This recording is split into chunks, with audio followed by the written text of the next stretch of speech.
Sakraskraba.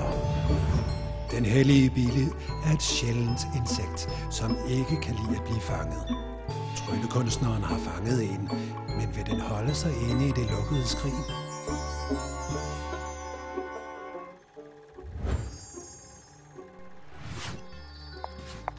Jeg har lige fanget den hellige bille. Vil I se den? Her er den.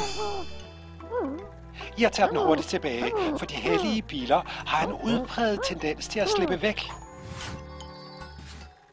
Jeg vil sætte den tilbage i sit skrin. Her har den det bedre.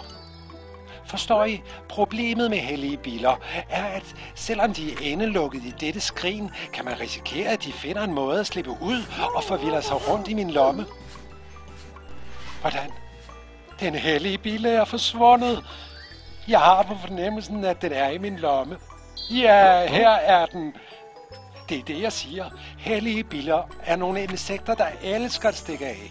Jeg vil vædde på, at den vil vende tilbage til skrinet. Ja! Den er kommet tilbage.